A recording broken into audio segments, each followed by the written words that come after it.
Hello students, welcome to the Chemica Point. आज का ये जो लेक्चर है इसमें हम लोग टॉटोमेरिज्म के बारे में बात करेंगे। टॉटोमेरिज्म स्ट्रक्चरल आइसोमर्स का ही एक पार्ट है और एग्ज़ाम में इससे रिलेटेड क्वेश्चंस कई बार पूछे जाते हैं और इनफैक्ट कुछ रिएक्शंस वगैरह में भी इसका एप्लीकेशन हम लोगों को देखने को मिलता है। तो इस टॉपिक में मेनली हम लोग 3 पॉइंट्स कवर करेंगे। First of all, what is tautomerism, क्या है ये आइसोमेरिज्म, किन किन कंपाउंड्स में टॉटोमेरिज्म होता है। सेकेंडली, कंडीशंस फॉर टॉटोमेरिज्म, कौन से ऐसे कंपाउंड्स हैं जो कि टॉटोमेरिज्म शो कर सकते हैं। And third, relative stability of tautomer isomers, different जो टॉटोमेरिक फॉर्म्स हैं उनकी रिलेटिव स्टेबिलिटी किस तरह से हम लोग डिसाइड कर सकते हैं, कौन कौन से फैक्टर्स हैं जो कि टॉटोमर्स की रिलेटिव स्टेबिलिटी को अफेक्ट करते हैं। ठीक है, तो सबसे पहले हम लोग टॉटोमेरिज्म का इंट्रोडक्शन, मतलब टॉटोमेरिज्म क्या होता है, किन किन कंपाउंड्स में पॉसिबल है, इसके बारे में बात करेंगे। So let us start with tautomers. तो व्हाट इज टॉटोमेरिज्म? देखिए, स्ट्रक्चरल आइसोमर्स में कुछ ऐसे आइसोमर्स होते हैं जो कि एक दूसरे के साथ इक्विलिब्रियम में एग्जिस्ट करते हैं। वैसे आपने पढ़ा होगा structural isomers, in fact isomers they are totally different compounds. As such दोनों का आपस में एज सच कोई ऐसा इक्विलिब्रियम का रिलेशनशिप नहीं होता है, लेकिन this is a special type of isomerism जिसमें कि जो स्ट्रक्चरल आइसोमर्स हैं वो एक दूसरे के साथ इक्विलिब्रियम में एग्जिस्ट करते हैं और इस तरह के आइसोमर्स को हम लोग बुलाते हैं टॉटोमर्स। तो टॉटोमर्स की बेसिक फंडामेंटल डेफिनेशन अगर बोली जाए, that means structural isomers which can exist in equilibrium with each other, that is called as tautomerism.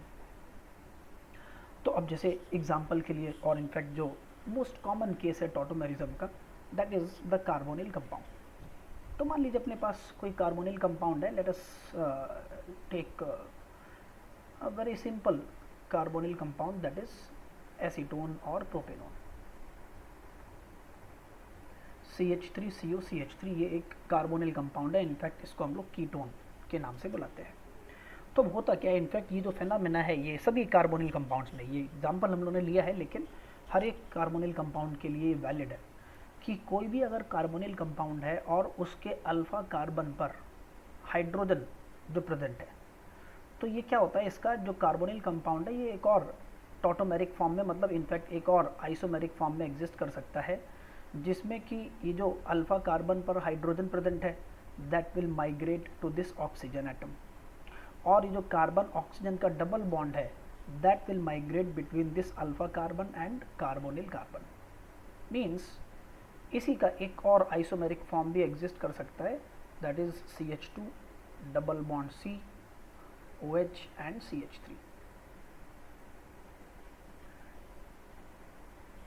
ये जो इक्विलिब्रियम में दोनों के दोनों फॉर्म्स एग्जिस्ट करते हैं इनको हम लोग बुलाते हैं टॉटोमर्स, है ना। दोनों टोटली डिफरेंट कंपाउंड है, ये दोनों कंपाउंड्स में आपस में एज सच ऐसा इंटर कन्वर्जन आइसोमेरिज्म में नहीं होता है, पहले भी मैंने आपको बताया, लेकिन यहाँ पर एक कार्बोनिल कंपाउंड है और एक जो है वो अल्कोहल और अनसैचुरेटेड कंपाउंड है, और ये दोनों ही फॉर्म्स एक दूसरे के साथ इक्विलिब्रियम में एग्जिस्ट करते हैं। तो ये दोनों एक दूसरे के क्या हैं, टॉटोमर्स हैं। पहले वाले में जो फंक्शनल ग्रुप है that is in the form of ketone, तो इसीलिए इनफैक्ट इसको हम लोग कीटो फॉर्म के नाम से भी बुलाते हैं। और दूसरा वाला जो है इसमें आप देख रहे हो एक अल्कोहल है और दूसरा एक डबल बॉन्ड का भी फंक्शनल ग्रुप प्रेजेंट है। तो दोनों के सफिक्सेस को कंबाइन करके हम लोग डबल बॉन्ड का सफिक्स इन और अल्कोहल का सफिक्स ऑल, और उसके हिसाब से इसको हम लोग बुलाते हैं इनॉल। और इनफैक्ट ये जो आइसोमेरिज्म है इसको कंबाइंडली फिर बोला जाता है कीटो इनॉल टॉटोमेरिज्म। कीटो इनॉल टॉटोमेरिज्म। अब कॉमन नेम कीटो इनॉल टॉटोमेरिज्म है, इसका मतलब ये नहीं कि ये सिर्फ कीटो कंपाउंड्स में ही होता है, इनफैक्ट एल्डिहाइड में भी सेम फिनोमेना, कोई भी कार्बोनिल कंपाउंड है तो उसमें ये फिनोमेना किया जा सकता है। जैसे अब मान लीजिए अगर हम लोग एक एल्डिहाइड का भी एग्जांपल ले लेते हैं, लेट्स से एस्टल्डिहाइड है CH3C डबल बॉन्ड OH, तो एसेंशियली तो यहाँ पर जो फिनोमेना हो रहा है वो किसके किसके बीच में हो रहा है, अल्फा कार्बन का जो हाइड्रोजन है उसका और जो ऑक्सीजन एटम है। तो यहाँ पर भी अल्फा कार्बन है, उस पर हाइड्रोजन भी है, तो इसलिए इसका भी एक आइसोमेरिक फॉर्म बनेगा, CH2 डबल बॉन्ड COH और हाइड्रोजन।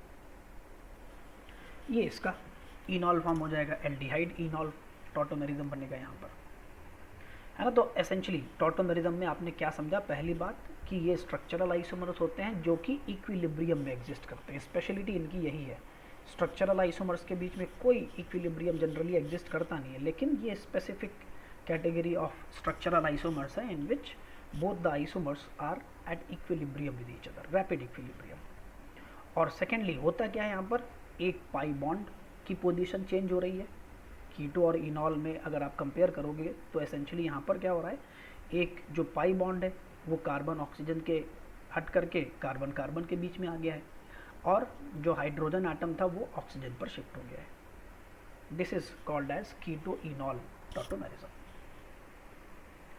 अब इसके बाद फिर नेक्स्ट क्वेश्चन अपने सामने आता है कि कंडीशंस, किन कंडीशंस में टॉटोमेरिज्म पॉसिबल है।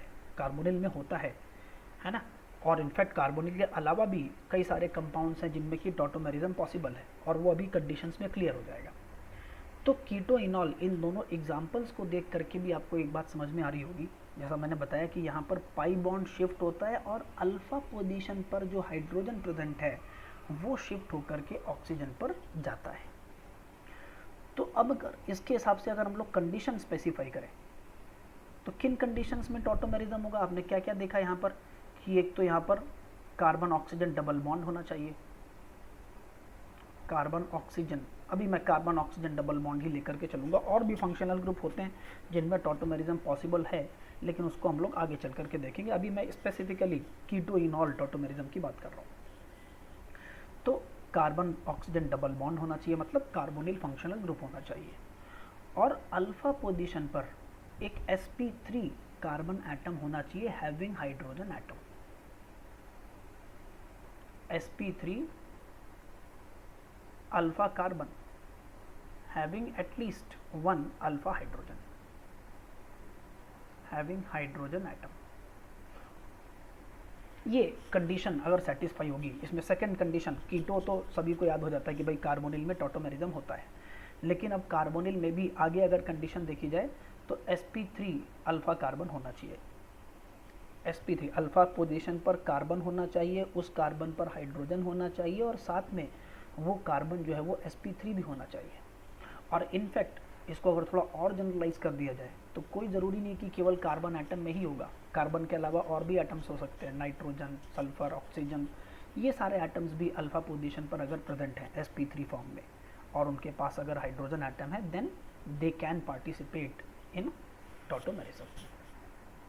तो ये दो सिंपल सी कंडीशंस हैं, अगर ये दो कंडीशंस सेटिस्फाई हो रही हैं तो उसमें टॉटोमेरिज्म होगा, है ना। फॉर एग्जांपल हम लोग यहाँ पर ले लें, सपोज ये हम लोगों ने साइक्लोहेक्सेनोन ले लिया, साइक्लोहेक्सेनोन, अब इसमें टॉटोमेरिज्म होगा कि नहीं होगा, बिल्कुल होगा टॉटोमेरिज्म। और टॉटोमेरिज्म कैसे होगा, भाई ये कार्बोनिल कार्बन है, मतलब ये हो गया इसका अल्फा कार्बन, आप देख रहे हो अल्फा कार्बन sp3 भी है और इस पर हाइड्रोजन एटम भी है, इनफैक्ट दो अल्फा कार्बन हैं, हालांकि दोनों आइडेंटिकल है, तो इसलिए क्या होगा यहाँ पर, ये हाइड्रोजन जो अल्फा कार्बन का हाइड्रोजन है ये माइग्रेट करके ऑक्सीजन पर चला जाएगा और यहाँ पर OH का फॉर्मेशन हो जाएगा, ये इसका इनॉल फॉर्म बनेगा। और भी एग्जांपल ले सकते हैं हम लोग, जैसे सपोज कोई मान लीजिए डाइकीटो कंपाउंड है, उसमें भी टॉटोमेरिज्म पॉसिबल है, ये डाइकीटो कंपाउंड है, इसमें भी हम लोग टॉटोमेरिज्म करा सकते हैं। इनफैक्ट इसमें आप देख रहे हो दोनों कार्बोनिल के रिस्पेक्ट में दो अलग अलग टाइप के अल्फा हाइड्रोजन एटम्स हैं, एक अल्फा हाइड्रोजन है जो दोनों कार्बोनिल्स के बीच में, और दूसरा एक और अल्फा हाइड्रोजन है जो कि टर्मिनल पोजीशन पर है। तो मतलब आप इसमें बोल सकते हो इसमें दो अलग अलग इनॉल फॉर्म्स का फॉर्मेशन होगा, एक इनॉल फॉर्म बनेगा जिसमें कि ये जो बीच वाला अल्फा हाइड्रोजन है ये माइग्रेट करके ऑक्सीजन पर जाएगा, और इसका एक और अगर हम लोग इनॉल फॉर्म बनाएं तो उसमें टर्मिनल वाला हाइड्रोजन जा सकता है, तो वहाँ पर फिर टर्मिनल डबल बॉन्ड का फॉर्मेशन होगा, यहाँ पर OH आ जाएगा। 2 इनॉल फॉर्म्स बन सकते हैं, है ना। तो ये तो एक बहुत बेसिक सी कंडीशन है कि भाई अल्फा कार्बन sp3 होना चाहिए, ध्यान रखो। और sp3 अल्फा कार्बन पर हाइड्रोजन एटम अगर है, इन दैट केस टॉटोमेरिज्म होगा। लेकिन इसके अलावा भी कुछ स्पेशल केसेस भी होते हैं जिनमें कि अल्फा पोजीशन पर भले ही अल्फा कार्बन, मतलब अल्फा पोजीशन पर कार्बन जो है वो हो सकता है कि sp3 ना हो, लेकिन अगर मान लीजिए सपोज जो कार्बोनिल फंक्शनल ग्रुप है वो कॉन्जुगेशन में है डबल बॉन्ड के साथ। जैसे इसी से रिलेटेड मैं एक और एग्जांपल ले रहा हूँ, इसी में थोड़ा सा अगर चेंज कर दिया जाए तो डबल बॉन्ड ऑक्सीजन, और मैंने अब क्या किया, दोनों साइड में डबल बॉन्ड लगा दिया। तो अब आप देख रहे हो कि अल्फा पोजीशन पे कार्बन भी है और इनफैक्ट उस कार्बन पर हाइड्रोजन भी है, लेकिन प्रॉब्लम इज कि ये जो कार्बन है ये sp3 कार्बन नहीं है, sp2 कार्बन है। और ध्यान रखिए sp2 कार्बन का हाइड्रोजन टॉटोमेरिज्म में पार्टिसिपेट नहीं करने वाला। तो क्या बेस मॉलिक्यूल में टॉटोमेरिज्म होगा नहीं क्या? बिल्कुल होगा, इसमें भी होगा। वही मैं स्पेशल केस की बात कर रहा हूँ कि अगर मान लीजिए कार्बोनिल जो है वो दोनों साइड से डबल बॉन्ड्स के साथ कॉन्जुगेशन में है, तो उस केस में फिर तो कुछ अलग नहीं है, सीधा सीधा वही यही सेम कंडीशन में अप्लाई करूँगा। लेकिन अब क्या करेंगे हम लोग, कहाँ अप्लाई करेंगे कि भाई जहाँ तक कॉन्जुगेशन चल रहा है उसके रिस्पेक्ट में जो अल्फा कार्बन है उस पर ये कंडीशन सेटिस्फाई अगर हो जाएगी तो टॉटोमेरिज्म हो जाएगा। उस पर सेटिस्फाई हो जाएगी मतलब कॉन्जुगेशन भाई यहाँ पर एंड हो गया ना, double bond single bond double bond, यहाँ टॉटोमेरिज्म सॉरी कॉन्जुगेशन हो गया। अब इसके बगल वाला जो कार्बन है मतलब अल्फा कार्बन, इसके रिस्पेक्ट में उस कार्बन पर ये कंडीशन सेटिस्फाई करेंगे, मीन्स वो sp3 होना चाहिए और उस पर हाइड्रोजन एटम होना चाहिए। और जो कि आप देख रहे हो इस केस में सेटिस्फाई हो रहा है ना। ये कार्बन कॉन्जुगेशन के रिस्पेक्ट में अल्फा कार्बन है, इस पर हाइड्रोजन भी है और ये sp3 भी है। तो ये जो हाइड्रोजन एटम्स हैं ये कॉन्जुगेट करके इनॉल का फॉर्मेशन करेंगे, इसमें भी इनॉल बनेगा और इनफैक्ट इसमें काफ़ी स्टेबल इनॉल बनेगा। आप देख सकते हो यहाँ पर अब जो रिंग बन जाएगी दैट विल बी, सॉरी, ये जो रिंग बन जाएगी ये एरोमेटिक रिंग बन जाएगी।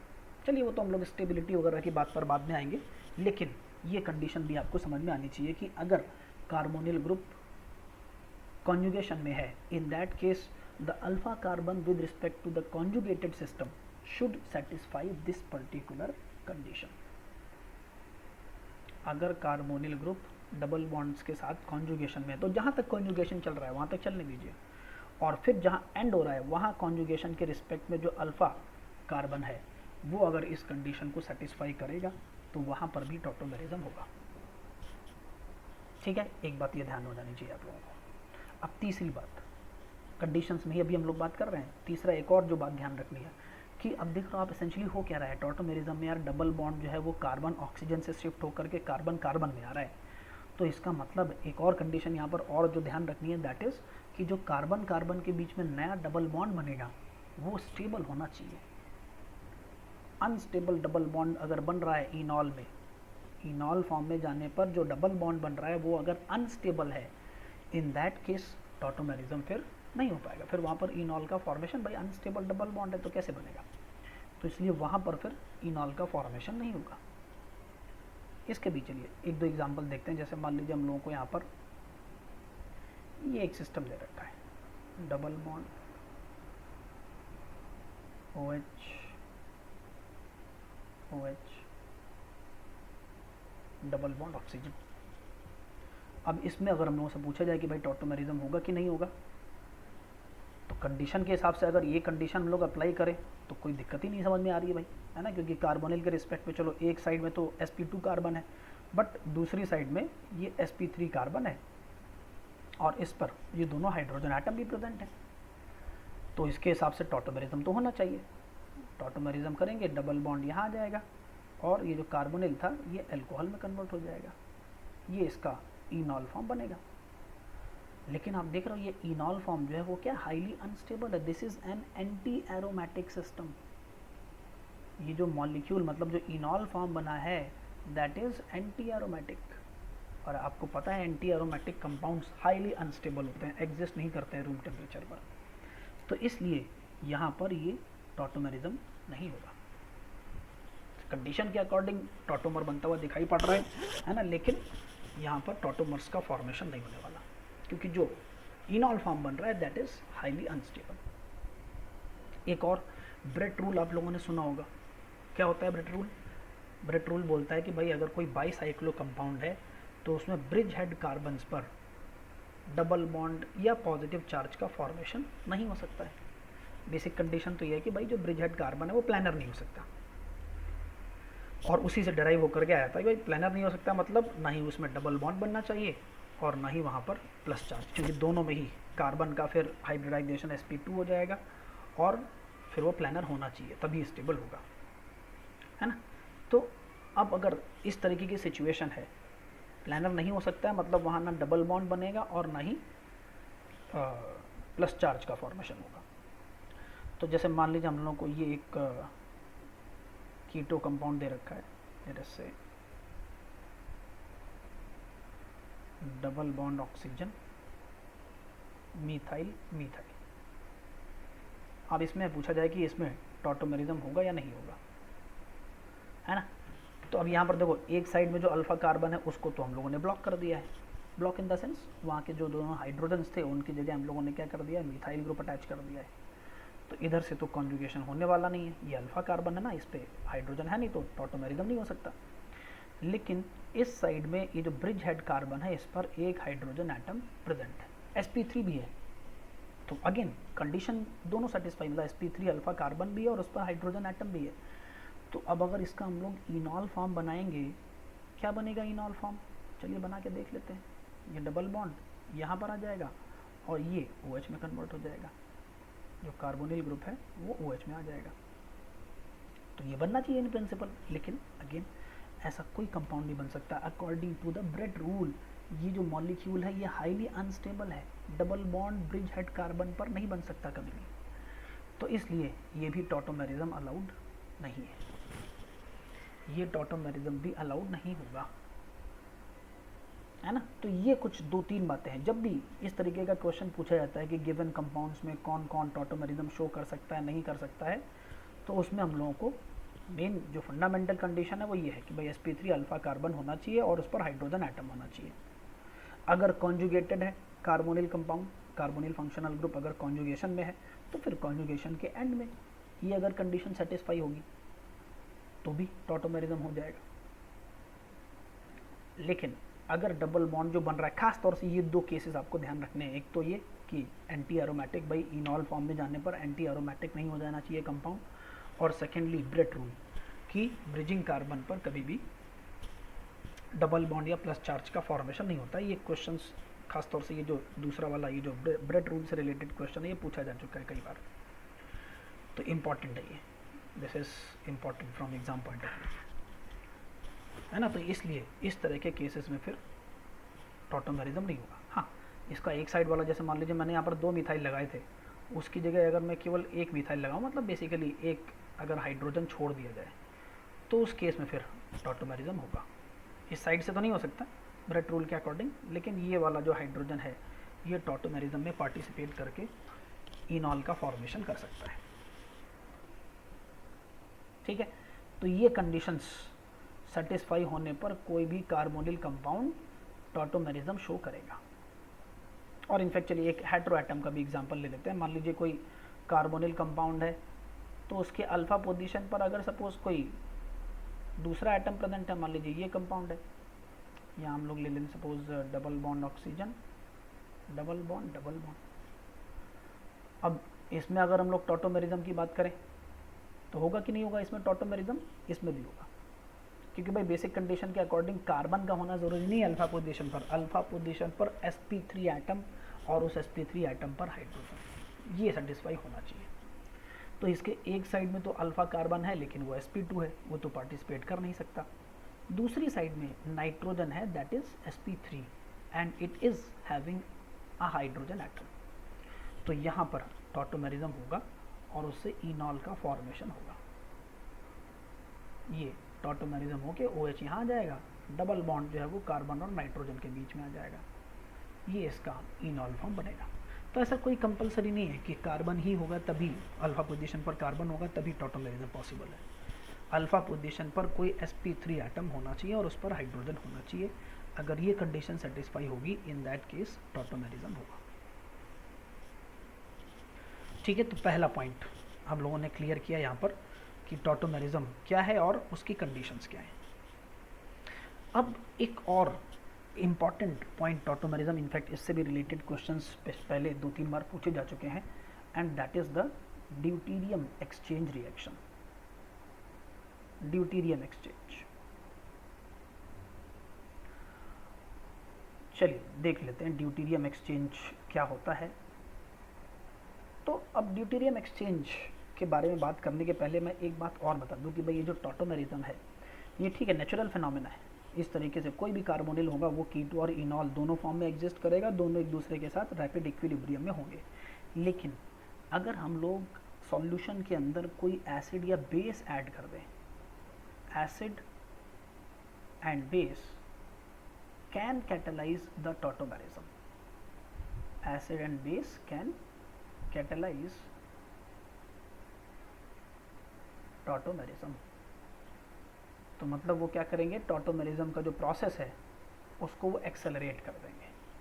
कीटो इनॉल को जो आपस में इंटरचेंज है उसको वो क्या करेंगे, एक्सेलरेट करेंगे। एसिड कंडीशन में भी एक्सेलरेट होगा प्रोसेस टॉटोमेरिज्म का, और बेसिक कंडीशन में भी टॉटोमेरिज्म का प्रोसेस एक्सेलरेट होगा।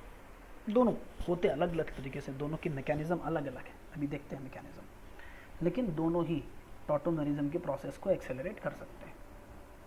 जैसे कि अब पहले अगर मान लीजिए हम लोग सपोज बेस कैटेलाइज्ड, मतलब दो कैटलिस्ट रिएक्शन चेंज नहीं करता है कभी भी, कैटलिस्ट तो सिर्फ रिएक्शन का रेट बढ़ाता है, लेकिन कैसे बढ़ाता है वो भी एटलीस्ट ये जो एसिड बेस कैटेलाइज्ड वाला है ये थोड़ा एडवांस पॉइंट ऑफ व्यू से इंपॉर्टेंट है, जो ये एडवांस के पॉइंट ऑफ व्यू से इंपॉर्टेंट है। तो मान लीजिए कोई कार्बोनिल कंपाउंड है, वही मैं सिंपल CH3COCH3 ले लेता हूँ, और इसके सॉल्यूशन में अगर हम लोगों ने सपोज कोई बेस ऐड कर दिया OH माइनस, तो भाई बेस का काम क्या है, बेस का काम है एसिडिक प्रोटॉन को एक्सट्रैक्ट करना। और आप देख सकते हो कि कार्बोनिल कंपाउंड्स में जो अल्फा कार्बन पर हाइड्रोजन एटम अटैच्ड है उसमें एसिडिक कैरेक्टर तो होगा, क्योंकि भाई जो कार्बन आयन बनेगा वो काफ़ी स्टेबल होगा, इसलिए वही होगा फर्स्ट स्टेप में। यहाँ जो OH माइनस है, OH माइनस इस एसिडिक हाइड्रोजन को एक्सट्रैक्ट कर लेगा, पाई इलेक्ट्रॉन माइग्रेट करके ऑक्सीजन पर पहुंच जाएगा, तो यहाँ पर ये बन जाएगा O माइनस। और ये जो O माइनस बना है ये भी भाई बेस ही है ना, ये भी बेस है, और बेस है तो ये क्या करेगा, जो सॉल्वेंट है उससे एक प्रोटॉन एक्सेप्ट करके क्या करेगा, इनॉल फॉर्म का फॉर्मेशन कर देगा। ये इस प्रोटॉन कहाँ से लेगा, प्रोटॉन सॉल्वेंट से प्रोटॉन लेगा, सॉल्वेंट से प्रोटॉन एक्सट्रैक्ट करके ये इनॉल का फॉर्मेशन कर देगा। तो बेस एक तरीके से क्या कर रहा है, कार्बोनिल को एक्टिवेट कर रहा है। कार्बोनिल के ऊपर इसने नेगेटिव चार्ज जनरेट किया ना, उसी नेगेटिव चार्ज की वजह से ही ये प्रोटॉन लेकर के इनॉल का फॉर्मेशन कर रहा है। तो इस तरीके से एनायन का फॉर्मेशन करके ये इसको कैटेलाइज करेगा फॉर टॉटोमेरिज्म। और वही अगर हम लोग एसिड कैटेलाइज्ड मैकेनिज्म देखें, एसिड कैटेलाइज्ड,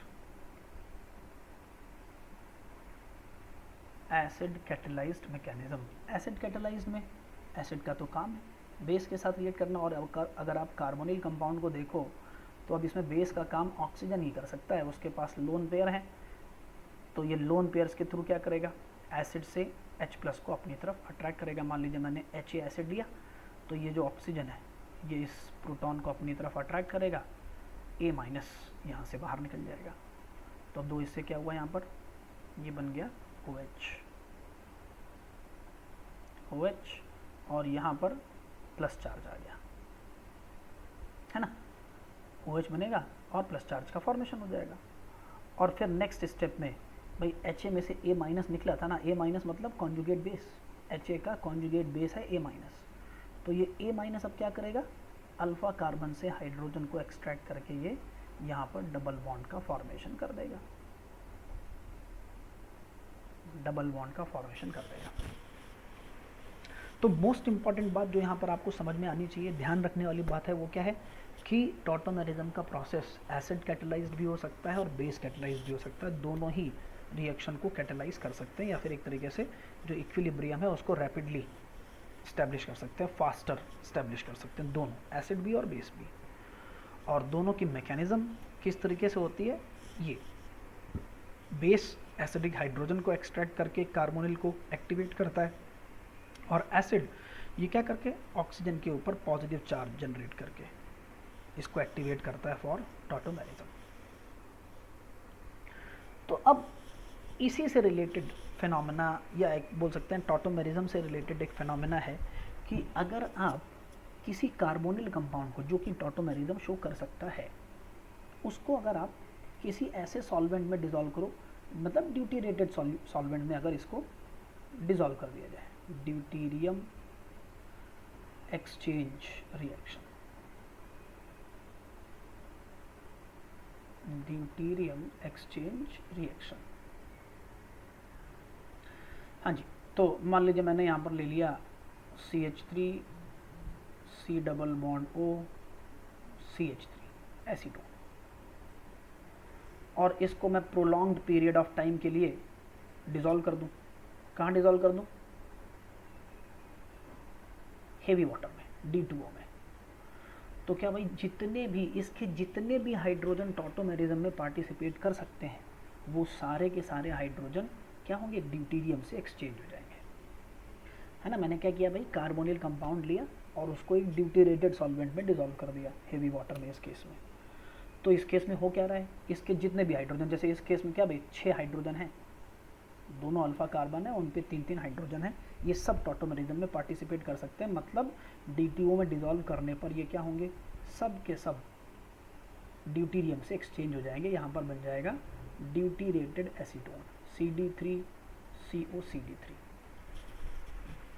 CD3COCD3, दोनों में से आप जो भी जितने भी हाइड्रोजन है दोनों कार्बन्स के, वो सब के सब ड्यूटीरियम से रिप्लेस होंगे और इससे ड्यूटीरियम का फॉर्मेशन, मतलब ड्यूटीरेटेड कंपाउंड का फॉर्मेशन होगा। इसी को हम लोग बुलाते हैं ड्यूटीरियम एक्सचेंज रिएक्शन। तो बेसिक चीज़ आपको क्या समझ में आ रही है यहाँ पर, कि कोई भी कार्बोनिल कंपाउंड है जो टॉटोमेरिज्म शो कर सकता है, अगर उसको हम लोग D2O में डिसॉल्व कर दें, ड्यूटीरेटेड सॉल्वेंट में डिसॉल्व कर दें, तो उसके जितने भी हाइड्रोजन टॉटोमेरिज्म कर सकते हैं, वो सारे के सारे हाइड्रोजन ड्यूटीरियम से रिप्लेस हो जाएंगे, है ना। जैसे मान लीजिए हम लोग यहाँ पर ले लें suppose PH C double bond O CH3, PH C double bond O CH3, तो यहाँ पर वही सेम काम होगा। इसको भी अगर आप D2O में डिसॉल्व करोगे तो इसके भी सारे के सारे हाइड्रोजन, जो भी हाइड्रोजन पार्टिसिपेट कर सकते हैं, वो सभी ड्यूटीरियम से रिप्लेस हो जाएंगे, और यहाँ बन जाएगा PH C double bond O CD3। और ये काम आप किसी भी, जैसा मैंने अभी समझाया था भाई, ये जो टॉटोमेरिज्म है ये एसिड या बेस किसी की भी प्रेजेंस में हो सकता है। तो आप चाहे एसिड की प्रेजेंस में ये रिएक्शन करा दो या बेस की प्रेजेंस में रिएक्शन करा दो, रिजल्ट सेम आएगा। H+ या OH- की प्रेजेंस में अगर इसको D2O में डिसॉल्व करेंगे तो सब के सब हाइड्रोजन ड्यूटीरियम से रिप्लेस हो जाएंगे। कैसे रिप्लेस हो रहे हैं? तो यार दो बेसिक जो काम है वो तो क्या टॉटोमेराइजेशन का ही है। जैसे मान लीजिए ये है PH C double bond O CH3, ठीक है। तो सबसे पहले तो इसका टॉटोमेराइजेशन होगा। टॉटोमेराइजेशन मतलब इसके इनॉल फॉर्म का फॉर्मेशन होगा। ये बन जाएगा PH COD, OD बनेगा देखो यार, क्योंकि अब क्या, अभी हम लोगों ने मैकेनिज्म में भी देखा है कि जो ऑक्सीजन पर हाइड्रोजन आता है वो कहाँ से आता है? सॉल्वेंट से। मैंने समझाया अभी आपको कि ये जो हाइड्रोजन है लास्ट स्टेप में ये कहाँ से आ रहा है? सॉल्वेंट से आ रहा है। तो सॉल्वेंट अगर मैंने यहाँ पर D2O ले रखा है, that means this hydrogen will be replaced by deuterium. या फिर ऐसा बोला जाए कि ऑक्सीजन इनॉल फॉर्म में जो ऑक्सीजन से हाइड्रोजन आएगा वो कहाँ से आएगा? सॉल्वेंट से। और सॉल्वेंट में हाइड्रोजन की जगह क्या है? ड्यूटीरियम है। तो इसलिए यहाँ पर OD का फॉर्मेशन होगा, PH COD double bond CH2, ठीक है। ये बन गया। अब और इसका अगर हम लोग इसका रेजोनेंस फॉर्म बना लें, इसका एक रेजोनेंस स्ट्रक्चर भी बन सकता है। ऑक्सीजन का लोन पेयर भाई कॉन्जुगेट करेगा और इससे इसका एक रेजोनेटिंग स्ट्रक्चर बन जाएगा PH C double bond O D+, और यहाँ पर आ गया CH2-। और ये CH2- बाई स्ट्रॉन्ग बेस है, ये क्या करेगा? D2O से ड्यूटीरियम यानी कि प्रोटॉन एक्सेप्ट करके बना देगा यहाँ पर C double bond O D+, और यहाँ पर आ जाएगा CH2D। और फाइनल स्टेप में यहाँ से ड्यूटीरियम बाहर निकल जाएगा और ये जो कंपाउंड है ये वापस अपने कीटो फॉर्म में आ जाएगा। लेकिन एसेंशियली इस पूरे प्रोसेस में हुआ क्या कि इसका जो अल्फा कार्बन पर हाइड्रोजन प्रेजेंट था वो किससे एक्सचेंज हो गया, ड्यूटीरियम से एक्सचेंज हो गया। और एक एक करके इस तरीके से सारे के सारे हाइड्रोजन्स ड्यूटीरियम से रिप्लेस होते चले जाएंगे, है ना। तो किसी भी कार्बोनिल कंपाउंड को जब आप ड्यूटीरेटेड सॉल्वेंट में डिसॉल्व करोगे तो उसके सारे हाइड्रोजन जो टॉटोमेरिज्म कर सकते हैं वो ड्यूटीरियम से रिप्लेस होंगे। मैकेनिज्म बहुत इंपॉर्टेंट नहीं है, आप याद रखना चाहो तो याद रख सकते हो, मैंने आपको बताने के लिए मतलब जानकारी के लिए बता दिया है, लेकिन मेन चीज़ होता क्या है रिएक्शन में वो आपको पता होना चाहिए।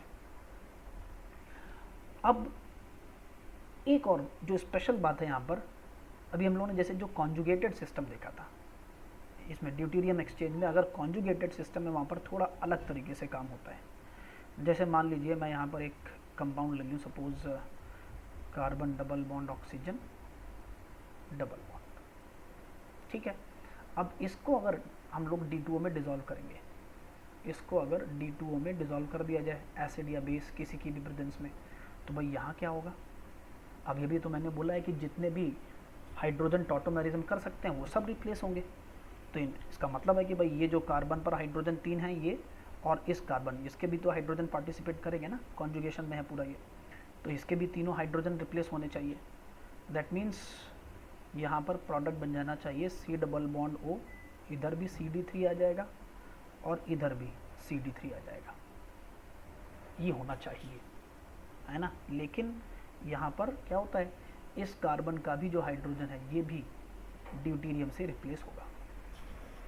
कॉन्जुगेटेड सिस्टम में यहाँ पर आप देख रहे हो कि केवल वही हाइड्रोजन रिप्लेस नहीं हो रहे हैं जो टॉटोमेरिज्म कर सकते हैं, इनफैक्ट उसके अलावा जो कॉन्जुगेशन वाले हाइड्रोजन है वो भी ड्यूटीरियम से रिप्लेस हो रहे हैं। तो पहली बात तो कौन से हाइड्रोजन रिप्लेस होंगे ये कैसे पता लगाएंगे, इसकी एक सिंपल सी पहले मैं ट्रिक बता देता हूँ, और वो क्यों रिप्लेस हो रहे हैं वो भी हम लोग देख लेंगे। पहले कौन से हाइड्रोजन रिप्लेस होंगे ये पता कैसे लगाएंगे, तो आप क्या करो भाई, कॉन्जुगेटेड सिस्टम की नंबरिंग कर लो कार्बोनिल कार्बन से, 1 2 3 4 इस तरह से कॉन्जुगेटेड सिस्टम की नंबरिंग कर ली। अब इसमें इसमें इवन पोजीशंस पर जितने भी हाइड्रोजन्स हैं वो सब के सब ड्यूटीरियम से रिप्लेस होते हैं। यहाँ पर आपने नंबरिंग कर ली 1 2 3 4, तो जितने भी इवन पोजीशंस पर हाइड्रोजन्स हैं वो सब के सब ड्यूटीरियम से रिप्लेस होंगे, इसको जब आप D2O में डिसॉल्व करोगे तब, है ना। जैसे एक और एग्जांपल ले लेते हैं, चलिए यहाँ पर मान लीजिए हम लोग को एक कंपाउंड दे दिया जाए, double bond oxygen double bond double bond, और क्वेश्चन यही है कि भाई इसमें अगर हम लोग इसको D2O में डिसॉल्व करेंगे तो how many hydrogen atoms will be replaced by deuterium, how many hydrogen atoms will be replaced by deuterium. तो अब वही सेम ट्रिक लगाएंगे, यहाँ पर नंबरिंग कर लो इसकी 1 2 3 4 5 6 7, है ना भाई। ये 7th कार्बन के हाइड्रोजन पार्टिसिपेट करने वाले हैं इसमें, यहाँ पर 4 ये भी 4 ही है ना, ये भी 4 है, ये 5 और ये 6, तो 6th कार्बन के जो हाइड्रोजन है वो भी टॉटोमेरिज्म करने वाले हैं। तो अब जो मैंने ट्रिक बताई वही आप लगा दो, इवन पोजीशंस 2 4 4 6, इन सभी पोजीशंस पर जो भी हाइड्रोजन्स हैं वो सब के सब ड्यूटीरियम से रिप्लेस होंगे। तो यहाँ पर प्रोडक्ट बन जाएगा, यहाँ पर एक ड्यूटीरियम आ जाएगा डबल बॉन्ड, फिर इस पर जो 2 हाइड्रोजन थे वो भी ड्यूटीरियम से रिप्लेस हो जाएंगे। इधर आएंगे तो यहाँ पर ये जो 4th पोजीशन पर जो हाइड्रोजन था वो भी ड्यूटीरियम से रिप्लेस होगा, और 6th पोजीशन पर जो 3 हाइड्रोजन थे वो भी ड्यूटीरियम से रिप्लेस होंगे। तो मतलब टोटल कितने हो गए यहाँ पर, 7 hydrogens will be replaced by deuterium. तो कॉन्जुगेटेड, अगर कॉन्जुगेशन में हो रहा है टॉटोमेरिज्म तो उस केस में फिर आप कार्बोनिल कार्बन से नंबरिंग कर लो, और उसमें फिर इवन पोजीशंस पर जो भी हाइड्रोजन्स प्रेजेंट हैं वो सब के सब ड्यूटीरियम से रिप्लेस होते हैं। और इनफैक्ट गड़बड़ हो गई है, इधर भी तो एक अल्फा कार्बन है ना भाई, ये भी तो टॉटोमेरिज्म करेगा, तो ये भी रिप्लेस होगा ड्यूटीरियम से। और इनफैक्ट इसलिए क्वेश्चन का आंसर यहाँ पर क्या होगा, 9। 9 hydrogens will be replaced by deuterium atoms. जो भी हाइड्रोजन्स टॉटोमेरिज्म में पार्टिसिपेट कर सकते हैं, कॉन्जुगेशन में जो भी इवन पोजीशंस पर प्रेजेंट हैं, वो सभी रिप्लेस होते हैं। और अब ये क्यों हो रहे हैं? ठीक है भाई, जो हाइड्रोजन्स पार्टिसिपेट कर रहे हैं उनका तो रिप्लेस होना हम लोगों ने देखा, मैकेनिज्म में देख लिया है अभी कैसे रिप्लेस हो रहा है। लेकिन ये इवन पोजीशन वाला कैसे रिप्लेस हो रहा है भाई? ये तो टॉटोमेरिज्म में पार्टिसिपेट भी नहीं कर रहा है, फिर ये कैसे हो रहा है रिप्लेस? इसको जरा समझ लिया जाए। तो देखो मैकेनिज्म में अभी मैंने क्या बताया भाई, फर्स्ट स्टेप तो वही है। फर्स्ट स्टेप मतलब यहाँ पर फॉर्मेशन होगा इनॉल, ये बन जाएगा इनॉल OD, राइट। यहाँ डबल बॉन्ड आ जाएगा, यहाँ डबल बॉन्ड आ जाएगा, ठीक है। अब नेक्स्ट स्टेप अगर आपको याद हो तो क्या होता है, कार्बन जो है वो ड्यूटीरियम यानी हाइड्रोजन को अपनी तरफ, ये जो CH2 माइनस है ये ड्यूटीरियम को अट्रैक्ट करता है। अब देखो इसमें अगर हम लोग कॉन्जुगेशन मतलब इसका अगर रेजोनेटिंग स्ट्रक्चर बनाएंगे तो आप देख सकते हो कि कॉन्जुगेशन के बाद नेगेटिव चार्ज इस कार्बन पर भी जनरेट होगा। इसका एक रेजोनेटिंग स्ट्रक्चर कुछ इस तरीके से भी बनेगा, यहाँ पर डबल बॉन्ड और यहाँ पर आएगा नेगेटिव चार्ज, सॉरी यहाँ नेगेटिव चार्ज आएगा और ये डबल बॉन्ड OD+ बनेगा। मीन्स ये कार्बन भी सॉल्वेंट से हाइड्रोजन यानी ड्यूटीरियम को एक्सट्रैक्ट कर सकता है। बाकी आगे वाले तो करेंगे, इसको आप और आगे कॉन्जुगेट करवा दोगे तो यहाँ पर भी नेगेटिव चार्ज इस कार्बन पर भी आएगा और इस कार्बन पर भी आएगा। तो उन पर तो चलो उनका तो टॉटोमेरिज्म भी होना है, इसलिए वो रिप्लेस होंगे ड्यूटीरियम से। लेकिन कॉन्जुगेशन में जो बीच वाले कार्बन है जिन पे नेगेटिव चार्ज जनरेट होगा रेजोनेंस की वजह से, उन पे भी जो हाइड्रोजन प्रेजेंट हैं वो ड्यूटीरियम से रिप्लेस होंगे। I hope it's clear now. ये ड्यूटीरियम एक्सचेंज किस तरीके से हम लोग करते हैं, स्पेशली कॉन्जुगेटेड सिस्टम में। नॉर्मल सिस्टम में तो कोई दिक्कत ही नहीं है, फिर तो जो भी अल्फा कार्बन के हाइड्रोजन टॉटोमेरिज्म कर रहे हैं उन सबको ड्यूटीरियम से रिप्लेस कर दो। कॉन्जुगेटेड में बीच वाले जो इवन नंबर ऑफ कार्बन पर हाइड्रोजन प्रेजेंट है उनको भी हम लोग रिप्लेस करते हैं, ठीक है। तो ये ड्यूटीरियम एक्सचेंज है ना, दो टॉपिक्स हम लोगों ने ऑलरेडी किए यहाँ पर कि टॉटोमेरिज्म क्या होता है, क्या क्या कंडीशंस हैं टॉटोमेरिज्म की, ये समझ लिया हम लोगों ने। और ड्यूटीरियम एक्सचेंज किस तरीके से उसको अगर हम लोग ड्यूटीरेटेड सॉल्वेंट में डिजोल्व करते हैं तो किस तरीके से ड्यूटीरियम एक्सचेंज होता है। ये दोनों टॉपिक्स आई होप सभी लोगों को क्लियर है। अब इसका जो नेक्स्ट पार्ट है उसमें हम लोग देखेंगे कि कीटो और इनॉल की रिलेटिव स्टेबिलिटी कैसे डिसाइड की जाती है। नेक्स्ट पार्ट जो इस लेक्चर का होगा उसमें हम लोग देखेंगे कि अगर मान लीजिए किसी कंपाउंड में कीटो और इनॉल दोनों बन रहे हैं तो कौन कौन से फैक्टर्स हैं जो कि इसकी स्टेबिलिटी को अफेक्ट कर सकते हैं। ऑलराइट, ठीक है। Thank you so much for watching the lecture and please do watch the next part of the lecture as well to learn about the relative stability of keto and enol forms.